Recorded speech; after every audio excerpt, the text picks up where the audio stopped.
Ciencia de ida e volta. O Día Mundial da Saúde, que se celebra cada 7 de abril, simboliza un compromiso global co benestar e a saúde como dereitos fundamentais. O tema deste ano é A miña saúde, o meu dereito, e foi elixido precisamente para defender o dereito de todas as persoas en todas as partes do mundo a ter acceso aos servizos de saúde, educación e información. Os conflitos internacionais, as guerras e a pobreza fan que o dereito á saúde de millóns de persoas estea cada vez máis ameazado. Outro dos problemas de saúde ao que se enfrontan as sociedades actuais, que representa a principal causa de mortalidade, son as enfermidades cardiovasculares. Para tratar de concienciar e informar sobre os factores de risco, dende a Unidade de Cultura Científica e da Innovación da Universidade de Vigo, estamos realizando unha serie de podcast na que diferentes expertos da institución falarán dos proxectos que están a desenvolver relacionados con esta temática. Lembramos que esta actividade conta coa colaboración da Fundación Española para a Ciencia e a Tecnoloxía, FECIT, do Ministerio de Ciencia, Innovación e Universidades. Eu son Gabri Fuentes e hoxe no podcast Ciencia de ida e volta, especial polo Día Mundial da Saúde, acompáñanos Federico Mallo, catedrático de Fisioloxía e Endocrinoloxía da Universidade de Vigo. Moi boas, Federico. Hola. Javier Pérez Troncoso, investigador da Universidade de Vigo en Endocrinoloxía e Fisioloxía do Exercicio, cunha investigación moi focalizada no músculo no sistema endocrino. Hola, buenas. E Hugo Gando Berea, investigador da Universidade de Vigo en Endocrinoloxía e Fisioloxía do Exercicio, que traballa na validación da medición de diversos marcadores para a avaliación do exercicio físico. Moi boas, Hugo. Hola, boas. Bueno, para dar un pequeno contexto antes de comezar, quería saber un pouco cales son as vosas liñas de investigación, como se interrelacionan entre vos. Comezamos contigo, Federico. Sí, pues a verdad que como formamos parte do mismo grupo, pues están moi interrelacionadas, non? Como ben comentabas, tanto Hugo como Javi son expertos en exercicio físico. Isto encuadramos dentro de o que é o exercicio físico como un elemento principal para a saúde.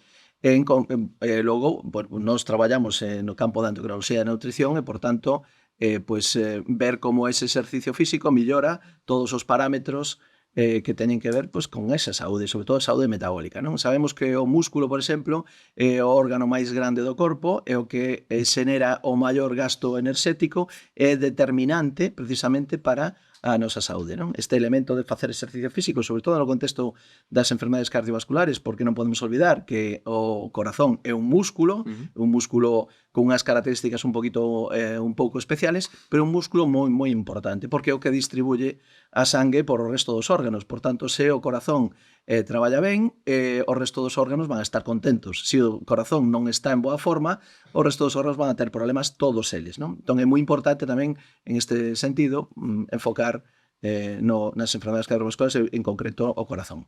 En a túa disciplina, Javi, por exemplo, como afecta? Bueno, yo estudio sobre todo la fisiología aplicada al ejercicio físico, como bien has dicho, y bueno, hasta hace no tanto tiempo pensábamos que el músculo era, entre comillas, simplemente ese elemento que nos permitía movernos, andar, desplazarnos y demás. La cuestión es que desde hace unos años se está viendo que las contracciones musculares, es decir, cuando hacemos ejercicio físico, se liberan una serie de sustancias, como de hormonas para entendernos, que viajan a otras partes del cuerpo, que tienen efectos a nivel global de todo el cuerpo y que están muy relacionadas con nuestra salud. Entre otras muchas cosas, es la causa de que, una de las grandes causas de que las personas que hacen ejercicio físico tengan una mejor salud, incluyendo la salud cardiovascular. Sabemos que las personas que practican regularmente o han practicado a lo largo de su vida deporte, ejercicio, actividad física, que se han movido más en general, tienen una mejor salud cardiovascular, su corazón es mejor, son menos propensos a tener enfermedades, etc. E ti, Hugo, dentro da avaliación deportiva, que papel xoga? Para a miña parte, digamos, é como un pouco máis básica, no sentido que é máis descriptiva, digamos, centrouse un pouco na validación dunha serie de marcadores que o que fan é describir, digamos, a nivel metabólico o papel do exercicio ou a cinética do exercicio, non? Isto sirve, pois, por o mellor para modernizar, vamos a decir, unha serie de teorías que describían ese papel de exercicio ou esa descripción metabólica do exercicio e tratar de optimizar esta vía que comentaba Javier ou Federico, non? Vamos poñer agora o foco no tema que nos ocupa, que son as enfermidades cardiovasculares. Seguen sendo a principal causa de mortalidade en España e xeralizada no mundo, non? Podemos dicir, canta xente falece por esta patoloxía en Galicia? Que incidencia ten no noso país? Bueno, ten unha incidencia moi elevada, entre outras cousas, porque somos unha comunidade con unha edade media moi alta, non? A edade media dos galegos e as galegas, se collemos, sumamos todas as idades e o dividimos por o número de galegos e galegas, nos sale que 53 anos e medio, é dicir, a mitad da poboación ten máis de 53 anos e medio. Eu son un deses, pero hai moita máis xente a mitad dos galegos, non? Isto que quere decir? Bueno, pois quere decir que se temos moita idade, a posibilidade de que os órganos se deterioren e se degraden con ese proceso propio do envellecemento, pois é maior. Entón, dentro dese contexto, é moi importante, sobre todo, manter a actividade dos órganos críticos, órganos centrales, os que nos van a dar máis condiciones de saúde ao largo da vida. E eses son o corazón, un deles, e o cerebro, outro deles, no? Que teñen un papel crítico nas nosas condiciones xerales de saúde e no desenvolvemento dun envellecemento saudable. No? En este contexto, claro, cantos máis anos temos, se non facemos exercicio, a probabilidade de deterioro é maior.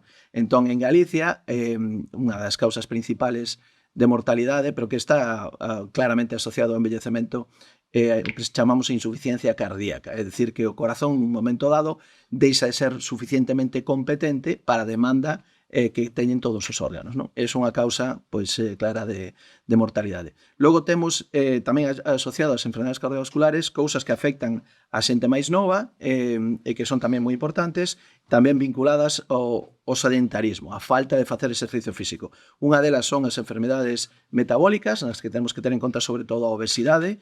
Consideramos que o século XXI a plaga principal, xa hemos sufrido unha plaga, non? Bueno, a plaga principal, a que non nos vai a abandonar, a que vai a estar sempre presente, probablemente incluso empeorando, é a obesidade. A obesidade é unha das lacras que ten a sociedade occidental. Logo podemos falar desto, que son as causas, son varias.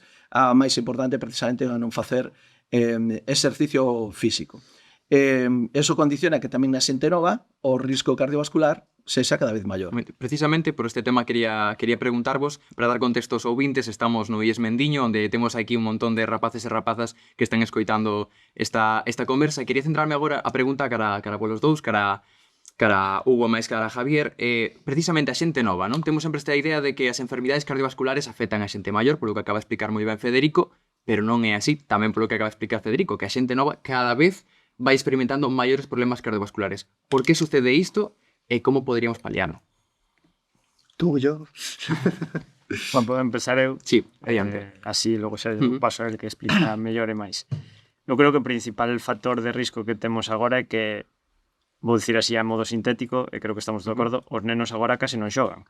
É dicir, eu creo que fun a última xeración que xogou na rúa, non? Logo, polo contexto actual, teléfonos, consolas, etc., eu creo que a actividade diaria dos nenos ou dos xoves é moi inferior á actividade pois, de cando nós éramos máis novos ou Federico era máis novo. Non? Isto evidentemente fai que nunha etapa evolutiva do teu corpo o teu desenrolo cardiovascular sexa probablemente inferior a outros que estivemos na rúa xogando a pelota ou na bicicleta ou subindo árbores ou o que sexa. Non? Isto como impacta, entón? Isto é dicir, se eu son capaz de desenrolar menos forza, por así decirlo, ou menos capacidade cardiovascular durante a miña etapa evolutiva, obviamente o pico, a posibilidade de chegar a un tope cando son adulto é menor, non? Entón entendo que hai, por exemplo, Javier atoparase cada vez que adestra pois máis dificultades de moitos tipos, non? Sí, estoy de acuerdo con ellos. La esencia es que nos movemos menos. Cada vez tienes gente más joven que está en una condición física muy mala. Hay que tener en cuenta una cosa. De hecho, por ejemplo, estamos todos aquí ahora sentados, tranquilos, en reposo. Si nos levantamos, si nos moviésemos durante tan solo 8 o 10 minutos, en nuestro cuerpo cambiarían miles de sustancias que estamos generando. Todas esas sustancias son las que nos van a ayudar a ser más fuerte, a ser más resistente, a tener una mejor salud cardiovascular, cuando hacemos ese gesto, movernos de forma repetida. Claro, el problema que nos encontramos es lo que dice Hugo, que es que ya no hay tantas oportunidades, tantos momentos en los que movernos de forma natural, de forma espontánea. Eso por un lado. Y luego, por otro lado, es que la práctica como tal de deporte o de algún tipo de ejercicio físico cada vez es más baja. Todo eso hace que se tambaleen un poco los cimientos, porque sabemos que si de joven practicamos ejercicio físico, practicamos deporte, de mayor vamos a tener menos riesgo de un montón de enfermedades, incluyendo las cardiovasculares. Si no lo hacemos cuando estamos en esas edades sensibles, pues no vamos a tener después esa defensa, esa barrera que nos va a ayudar a enfermar menos e incluso a no enfermar. E esas persoas... Bueno, sí, Adrián. Sí, se me permites, que creo que eles teñen dado con a clave, non? Unha das claves desto é o xogo, ten dito Hugo, non? Se nós observamos todos os mamíferos, desde moi pequenos, de forma espontánea, xogan físicamente. Ese xogo lles dá habilidades que logo van a ser necesarias ou que van a desenvolvernos no resto da vida.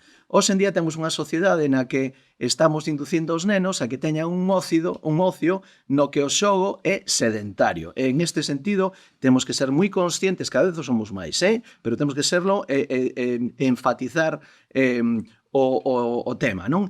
E que o que decía Hugo, as consolas, a virtualidade en todo o que facemos nos está quitando do noso entorno natural, que é xogar físicamente, é facer exercicio físicamente. Esas habilidades, hai un tempo, como tamén comentaba Javi, hai un tempo na vida na que se desenrolan e que nos permiten ter unha actividade espontánea natural e que forma parte de nosotros, de nós, non? Se nós cando temos 5, 6, 7, 8, 10, 15 anos non facemos exercicio físico, non xogamos o que sea físicamente, logo non vamos a facer o resto da vida, porque xa non temos incorporado, e como todo, a xogar, a facer exercicio, se aprende. Isto ves, Javi, todos os días. Tes unha persona maior que chegan 40 anos porque ten un problema físico do tipo que sea, porque un problema cardiovascular. Dice, bueno, ahora teño que empezar a facer exercicio. Dices, claro, o primeiro é aprender a facer o exercicio. Exercicio, e se levas 40 anos sin facer nada, pois hai que facer o máis básico. Claro, un pensa que correr, calquera por o feito de correr, corre. Sí, se eres pequeno, aprendiche a correr, cando eres pequeno vas correr, pero con 40 anos é máis difícil. Xa tens que aprender unha habilidade física que tiñes que ter incorporada, vale? E que isto é unha das claves, non? O exercicio físico ten que ser espontáneo, temos que facilitar o xogo nos nenos, é moi importante que isto se incorpore á vida das persoas e cuidado ca utilización da virtualidade. Ten unha serie de ventaxas, habemos no mundo no que estamos, pois hai unha serie de ventaxas de estar en este mundo virtual, donde as pantallas, os ordenadores, internet, etc., nos dá moito, pero tamén nos quita moito. Temos que ser conscientes do que nos quita. E nos quita forma física, e nos quita expectativa de vida e de calidade de vida. Especialmente pola vía do músculo e das enfermedades cardiovasculares. Vou facer algo un pouco a científico agora, que falar da miña percepción persoal, non? Eu sí que noto moito na miña contorna de moita xente nova que se une ao tema de ir ao gimnasio, non? Que está como de moda, pero parece que se fai dende unha perspectiva estética, meramente estética. Credes que falta pedagogía e nocións da importancia e do valor que ten ese exercicio para dentro, para a súa saúde? Crees que é importante incidir niso? Bueno, es importante, vamos a ver. A todo el mundo, más a cierta edad, nos gusta estar guapos, nos gusta ponernos en forma, nos gusta que nos miren. Estoy viendo como ojos se van despertando por aquí. Vale, es algo natural. Eso en principio no está mal, si como todo no se peca en exceso. Lo que sí que habría que tener claro es que el estar bien físicamente desde un punto de vista estético no tiene por qué estar reñido, y de hecho no lo está, con tener salud, con que esa práctica de ejercicio físico nos aporte muchos beneficios para la salud. Y de hecho, hay veces que incluso están combinadas. Trabajar algo desde un punto de vista de salud nos va a aportar una mejor estética, con lo cual ahondemos en esa parte de vamos a movernos y vamos a hacer ejercicio físico para estar más saludables, que eso después nos va a traer en cascada un montón de cosas. Muy bien. ¿Ti desde tu punto de vista, Hugo? Personalmente creo que é primordial efectivamente isto, afondar no obxectivo final do deporte ou da actividade física, e sobre todo ter consciencia de que o que facemos debe estar ben regulado e controlado, non? Para iso hai profesionais, pois, o médico dende un punto de vista, por suposto, e o adestrador dende outro, porque a diario nos miramos lesións e problemas que cando é unha tendinopatía é o mellor deles, non? Porque cando tes un problema maior de tipo cardiovascular xa ten unha máis difícil solución, non? Entón eu creo que efectivamente o coñecemento do exercicio, o que debo facer, estar ben orientado, ben regulado, é primordial para este tipo de procesos. E dentro dos procedementos que se están levando a cabo para combater estes problemas de saúde cardiovascular, cales son eses protocolos? Cales son os principais plans de choque para esta realidade que estamos sufrindo cada vez máis? Bueno, hai dos cousas ben claras, que se dicen todos os días, pero non por eso hai que deixar de decilas, non? Primeiro, exercicio físico. Os músculos demandan enerxía. O que se encarga de levar esa enerxía a cada un dos músculos cando faz exercicio é o sistema cardiovascular. O sistema cardiovascular está composto por dous elementos, cardiovascular, polo corazón cardio e polos vasos sanguíneos, que son os que se encargan de levar a sangue aos lugares. Quen se encarga de mobilizar a sangue dentro dos vasos sanguíneos é o corazón. Vale, cada vez que un fai exercicio físico, como hai un aumento da demanda, os vasos sanguíneos se dilatan nos tecidos nos que se require ese aumento de aporte de sanguíneo, no que vai os nutrientes van o oxígeno, etc., e o corazón aumenta a súa actividade. Esa maneira que temos de potenciar o músculo cardíaco. Isto no seu día, cando era máis novo, había incluso unha campaña en televisión que decía: se un move as pernas, move o corazón. Se un move calquera cousa, move o corazón. Todo o que un mova vai mover o corazón. Esa é a mellor maneira de ter ese músculo nas mellores condicións. Se un non fai ese exercicio, pasa o contrario. O corazón non traballa, se adormece, se atrofia e vai a ter unha peor función. E eso, como ben decía Hugo, cando un hace exercicio, dependendo do grado de exigencia, así se vai desenrolar o músculo. É dicir, todos somos conscientes que se un vai ao gimnasio e levanta 10 kilos con unha man, ese brazo, os músculos correspondientes se van a hipertrofiar, non? Pois o mismo lle pasa ao corazón. Se un lle mete moita carga, ese corazón se vai hipertrofiar, se vai a reorganizar para ter unha mellor función de bomba, e eso vai a ter o organismo ten memoria. É dicir, cando un é novo desenrola a súa musculatura, eso lle dá unha estrutura física que vai a manter durante o resto da vida. Vai a ter momentos no que ese músculo mellor se non necesita, se vai a atrofiar un poquinho, pero a estrutura básica queda aí. O mismo lle pasa ao corazón. Se eu desenrolo o corazón cando son novo, facendo exercicio, canto exercicio teño que facer? Pois podo dar alguna cifra, porque a xente dirá, canto hai que facer? Pois as organizacións que se dedican a isto, por exemplo, a Asociación Americana do Corazón, a Asociación Europea do Corazón, a Asociación Americana de Diabetes, dicen que na xente nova, menor de 15, 16, 17, 18 anos, hai que hacer todos os días unha hora de actividade física intensa. Pois eu xa vou tarde. Intensa. Que intensa? Que un non pode, para empezar, non pode falar mentras a fai. Ten que sudar primeiro. Se non suda, non é exercicio físico, é actividade física. Hai que sudar. Dice que caminei moito. Non, eso non vale. Hai que sudar. Eso é exercicio. E además ten que ser intensa. Calquera. A que un quera. Todas valen. Incluindo o baile, por exemplo, ¿no? Que é unha maneira a veces de que a xente que non ten esta adición ao deporte é unha maneira de empezar, non? Facer baile un non pode falar. Cando un fai unha actividade na que non pode falar co dalao, eso vai ben. Se encima suda, o primeiro vai a sudar, eso é importantísimo, vale? Eso todos os días, absolutamente todos. A xente que está nos deportes de competición, a xente nova que pensa que estamos falando de élite, se un fai as contas saberá que non chega a ese requerimento. É dicir, unha persona, unha rapaza que este xogando o balomán, que aquí, por exemplo, en Redondela se xoga moito o balomán, ou ao fútbol, se fai as contas das horas de entrenamiento, os minutos que dedica, se mirará que incluso cos partidos non chega a unha hora diaria ao largo da semana, non? Unha hora todos os días. E os maiores de 18 anos, canto temos que facer? O mismo, exactamente o mismo, que pasa que eu que son médico, os médicos non se atreven a decir isto a xente, decir, non, señores, isto de caminar vale pa o que vale, para millor que non facer nada, pero usted póñase a traballar, isto hai que sudar, hai que correr, non pode falar isto ir do ganchete mirando os escaparates facer exercicio, non, eso non é facer exercicio, é actividade física.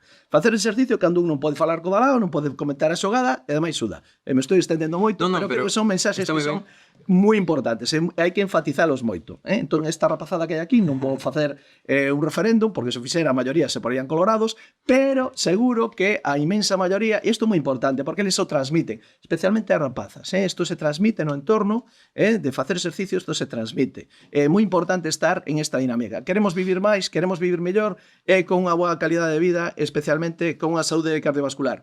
A sudar, todo o mundo. Pois sabemos que hai unha problemática que vai a máis, sabemos cales son as maneiras que temos de combater estes problemas, e agora quero saber cales son esas enfermidades, para poñerlle nome, para poñerlle, visualizar cales son as enfermidades que evitamos facendo ese exercicio. Bueno, pois hai cardiovasculares, refírome. Sí, hai dúas principales. Primeiro, O que falamos do propio da bomba, do corazón, aí hai varias enfermedades que teñen que ver ca falta de competencia do propio músculo, o que decíamos antes, ca idade, a causa principal bueno, pues de sufrimiento cardiovascular é o que chamamos a insuficiencia cardíaca. Eso ten que ver con bo desenrolo da actividade física e do propio corazón.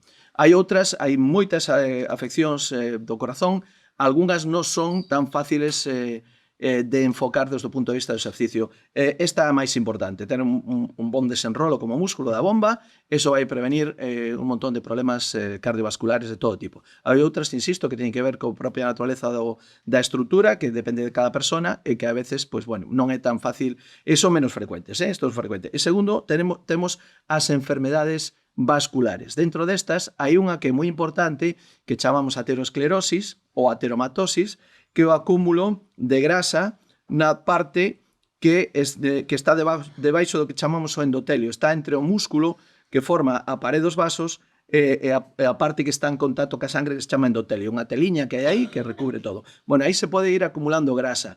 Esa grasa vai facendo dúas cousas. Ocupa espacio, co cual o calibre do vaso vai se facendo cada vez máis pequeno, e ademais non permite o libre movimento, o que chamamos vasodilatación ou vasoconstricción. Isto que o vaso se dilata cando necesitamos máis sangre para un tecido ou se contrae se non se necesita ese tecido en ese momento. Bueno, esa capacidade se vai perdendo e se xera unha cousa que chamamos risidez arterial. Vale, esas dúas cousas condicionan a aterosclerosis. Eso é o que o sedentarismo, a falta de exercicio e unha mala alimentación, e por aquí podríamos falar desto, vai aumentar o risco da ateromatosis, que é a principal, a máis frecuente de todas as enfermedades cardiovasculares, que se vai desenrolando durante a vida, que empeza relativamente pronto se un non fai exercicio, a partir dos 20, 25 anos, un pode empezar a terse a ateromatosis se non fai exercicio, e iso durante toda a vida o vai acumulando.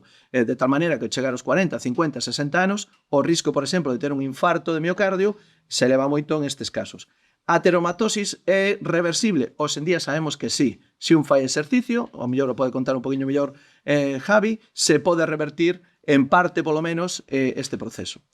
Bueno, se queres complementar esa rematamos. Sí, a andar un poco en ese punto que decía Federico, porque si no parece un poco todo catastrofista, que es una cuenta atrás.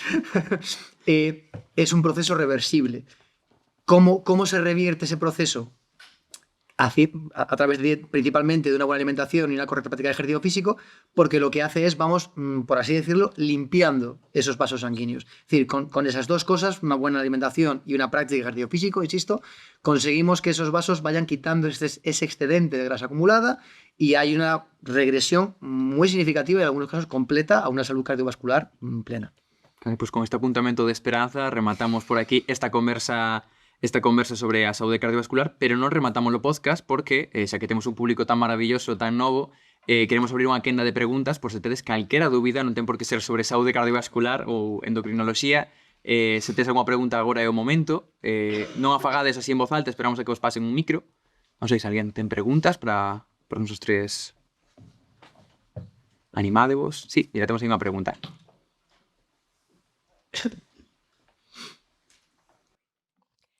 Eu quería falar sobre a saúde cardiovascular e quería preguntar no ámbito culturista se ese deporte en exceso hai xente que se inxecta sustancias para estar mellor, se iso afecta a saúde cardiovascular. Bien. Stop. Sí, queréis. Respuesta corta, sí. Matices. A ver, el culturismo como deporte tiene un problema muy grande además, que es un deporte en el que se dopa mucha gente, muchos deportistas, incluso llegado al punto en que se presume. Yo no sé si alguien aquí, porque sois muy activos en redes sociales, pero yo en redes sociales lo veo. Hay gente que presume de doparse para conseguir un físico determinado. Ya hemos llegado a ese punto. Entonces, el problema es que todas esas sustancias que te sueles meter en el cuerpo sí que van a afectar en algún momento seguro a tu salud cardiovascular, seguro. Luego es cierto que hay una parte del culturismo que no tiene esa práctica, que es lo que de hecho se llama culturismo natural. No sé si te suena, no sé si alguna vez lo ha escuchado alguien. Esa práctica de culturismo natural es un deporte que está enfocado a intentar ganar la mayor cantidad de masa muscular posible y estar muy definidos y demás. Es un deporte muy exigente como cualquier deporte de alto rendimiento, por otro lado, pero no tiene esa parte tan perjudicial de la inyección de determinadas sustancias, ¿vale? El gran problema a día de hoy que hay en el culturismo es que abunda inyectarse y meterse en el cuerpo de diferentes maneras una gran cantidad de sustancias que sabemos que van a acabar pasando una factura muy grande. Ese es el principal problema que tiene ese deporte. Muy bien. Hay más preguntas por aí? Alguma man erguida? Animade, vos, que non morten. Esa chica, que...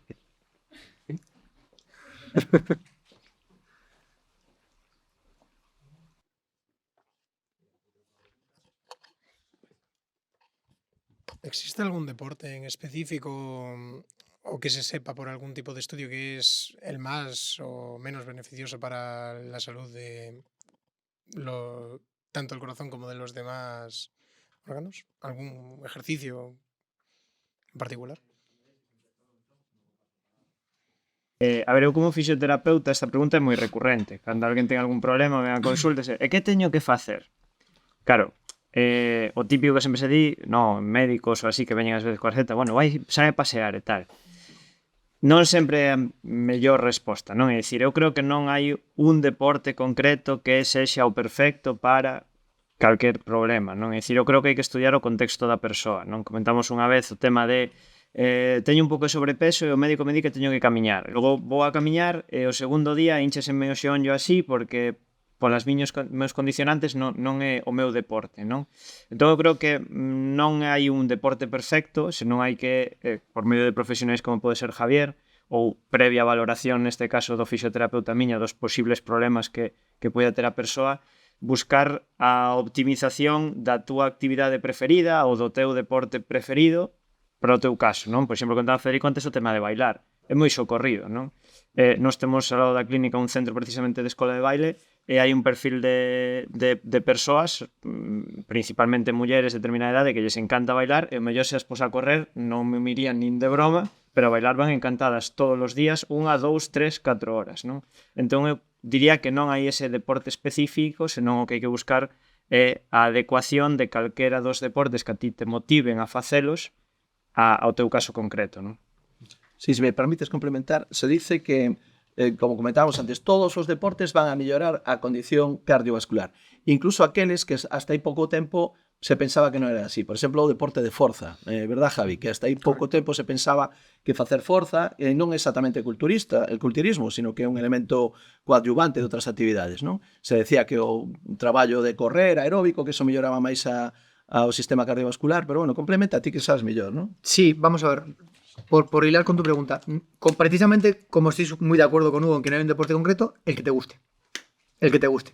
Y solo añadiría una cuestión, que es el que te guste y para el que estés preparado.